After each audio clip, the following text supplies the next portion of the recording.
इतनी बुरी चीज़ ना हो, लेकिन अगर उनके हुक्म मानने में हमारे पाकिस्तानी कुर्बान होते हैं, मेरा इधर इनके साथ प्रॉब्लम है। मैं वॉर ऑन टेरर के अगेंस्ट क्यों, मैं इसके एक आवाज़ बोलता रहा, आपको पता है 15 साल मैं इसकी मुखालफत करता रहा, और अफगानिस्तान में भी ये कहता गया कि कभी भी यहाँ मिलिट्री सोल्यूशन नहीं है। तो मैं इसलिए कह रहा था कि हमारे एक सरबराह ने एक धमकी के ऊपर पाकिस्तान को उनकी जंग के अंदर शामिल कर दिया, और उससे हमारे लोगों को जो नुकसान हुआ, और आप यूरोप में और इंग्लैंड में, मुझे पूरा पता है कि क्योंकि मेरा आना जाना ओवरसीज़ पाकिस्तानी के साथ और इंटरेक्शन बहुत ज़्यादा रहा है। पहले क्रिकेट की वजह से ओवरसीज़ पाकिस्तानी को मैं बेहतर जानता था, क्योंकि जिधर मैं मैच खेलता था हमारे पाकिस्तानी आते थे, ज़रूर अपनी टीम को बैक करते थे। और उसके बाद शौकत खानम कैंसर हॉस्पिटल बनना ही नहीं था अगर आप ओवरसीज़ पाकिस्तानीज़ मेरी मदद ना करते। और इसके लिए मुझे फिर जिधर भी पाकिस्तानी कम्युनिटीज़ थी उनसे मेरा इंटरेक्शन हुआ। तो जब ये वॉर ऑन टेरर हुई, पहले तो पाकिस्तान का ना लेना ना देना 9/11 से, हमें उसके अंदर धमकी के ऊपर, वो वर्ड जनरल मुशर्रफ ने अपनी किताब में लिखा है कि उसने उनका आर्मिट्रेज, उनका कोई जो भी था, उसने धमकी दी कि we will bomb you into stone age. Pressure नहीं ले सका, एक धमकी में मुल्क को शामिल करवा दिया उस जंग में, और फिर हम गिरते ही गए, डिमांड्स उनकी बढ़ती गई। पहले तो कहा था लॉजिस्टिकल सपोर्ट देनी है, फिर हमने पूरी अपनी उनके कहने पे फौज भिजवा दी कबायली इलाके में, और उसके बाद जो फिर पाकिस्तान में हुआ। आप याद रखें, कबायली इलाके से सारी अफगान जहाद लड़ी गई थी। जब हमने उनकी पहले मदद की थी सोवियत यूनियन के अगेंस्ट, तो सारी जहाद कबायली इलाके से लड़ी गई थी। तो कबायली इलाके के लोगों को हमने कहा था कि जहाद बहुत अच्छी चीज़ है, जब एक हमारे हमसाए मुल्क में फॉरेन ऑक्यूपेशन हुई तो इसके खिलाफ लड़ना जहाद है।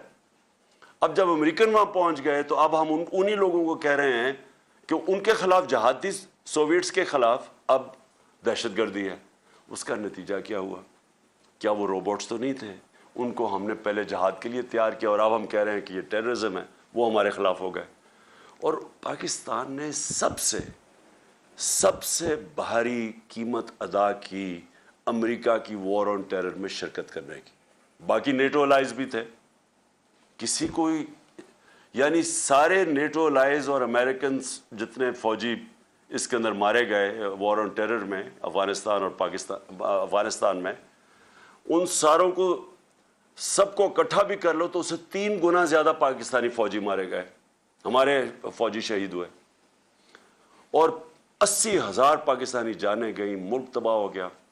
तो मेरा सारा कंटेंशन ये थी कि हमारी फॉरेन पॉलिसी होनी चाहिए पाकिस्तानियों के लिए, हमारी बेहतरी के लिए।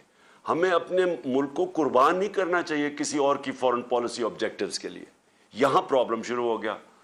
तो फिर चाइना के ऊपर भी हम चाहते, हमारा नेबर है, हमारे अच्छे ताल्लुकात हैं, हम चाहते थे कि आगे राइजिंग पावर है, हमारा इंटरेस्ट है कि हमारे उनसे अच्छे ताल्लुकात हों। उधर भी प्रॉब्लम आया, और फिर रूस में जब इनविटेशन मिला तो अब हम क्यों चाह रहे थे, हमारा तो बड़ी पहले से कोशिश हो रही थी कि रशिया हमारे साथ ताल्लुकात अच्छे हो, क्योंकि कोल्ड वॉर के बाद हमारे, और जो हमने अमेरिका का साथ दिया सोवियट्स के अगेंस्ट अफगानिस्तान में, तो हमारे तो ताल्लुकात कभी भी ठीक नहीं थे। तो ये पहली दफ़ा हमने कोशिश की, क्योंकि हमें बड़ा फ़ायदा है, ख़ास तौर पे गैस का आगे, और हमारी पहले से हुकूमतें ये गैस पाइपलाइन की बात कर रही थी, और यहाँ गैस ख़त्म होती जा रही है। और दूसरा फिर हमने गंदम भी इम्पोर्ट करनी थी उनसे, और वहाँ हमने उनसे तय किया कि तेल 30% कम कीमत पे हमें तेल मिल रहा था। तो हमने उनसे नेगोशिएट करना था अपने लोगों की बेहतरी के लिए। हिंदुस्तान ने नेगोशिएट किया और सस्ता तेल मंगवा रहा है रूस से, जबकि हिंदुस्तान की स्ट्रेटेजिक अलायंस है अमेरिका के साथ। तो इसके ऊपर वो नाराज़ हो गए। और फिर जब बेसिस की बात आई कि जी अफ़गानिस्तान आप जब इवैक्यूएट किया तो हम आगे जो बेसिस हों, हम यहाँ कोई टेररिज्म अफ़गानिस्तान में तो कंडक्ट किया जाए, बिल्कुल अनएक्सेप्टेबल है। हम पहले 80,000 लोग मरवा बैठे हैं, किसी ने अप्रिशिएट नहीं किया, बल्कि अफ़गानिस्तान को कई इनके पॉलिटिशियंस ने ब्लेम किया कि पाकिस्तान की वजह से हम अफ़गानिस्तान में कामयाब नहीं हुए। यानी इतना बड़ा झूठ कि हमारी वजह से कामयाब नहीं हुए। तो पहले हमें ब्लेम भी किया, हमारा अप्रिशिएट भी नहीं किया, हमारे मुल्क की भी तबाही हो गई, कबायली इलाका उजड़ गया, और अब कह रहे हैं कि फिर से हमें बेसिस। तो मैंने तो कभी नहीं मानना था। उधर से प्रॉब्लम शुरू हुए और उसके बाद वहाँ से ये साजिश तैयार हुई। यहाँ मिल गए हमारे मीर जाफ़र और मीर सादिक।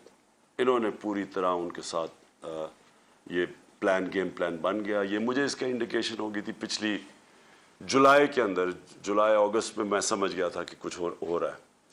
और फिर ये यहाँ से उनके साथ मिल के यहाँ फिर इनके साथ ये जो हमारे पॉलिटिकल ये जो 30 साल से इस मुल्क के ऊपर बैठे हुए थे चोरी करते हुए, जिनके ऊपर करप्शन केसेस थे, जो अदालतों में ड्रैग किए गए, और ये भी मंसूबे के तहत इनको कन्विक्ट नहीं किया गया। यहाँ भी ताकतवर फोर्सेस बैठी हुई थी जो कि इनको कन्विक्ट नहीं होने दे रहे थे, क्योंकि इनको तो ओपन एंड शट केसेस है, और 95% केसेस हमारे से पहले के बनाए हुए हैं इनके ऊपर। तो इनके ये यहाँ मिलके हमें पता कैसे चला, अमेरिकन एम्बेसी में इनकी फ्रीक्वेंसी बढ़ गई, इनसे मिलने ऑपोजिशन पॉलिटिशियन से, हमें वो सारी इंडिकेशन थी। और फिर जो हमारे 4-5 जो थे बैक बेंचर जो खुश नहीं थे हमारी पार्टी से, उनको अमेरिकन एम्बेसी बुला के मीटिंग्स करनी शुरू कर दी। अब देखें, एम्बेसीज का काम तो फॉरेन पॉलिसी होता है, उनका क्या काम है कि हमारे डिसिडेंट्स जो कि खुश नहीं है उनसे मीटिंग शुरू कर दी। और इन्होंने ही जब ये फिर यहाँ जब नो कॉन्फिडेंस हुआ, तो सबसे पहले इन लोगों ने जाके लोगों को, हमारे लोगों को खरीदा और तोड़ा, और ये गो बिटवीन बने जिन्होंने अमेरिकन एम्बेसीज में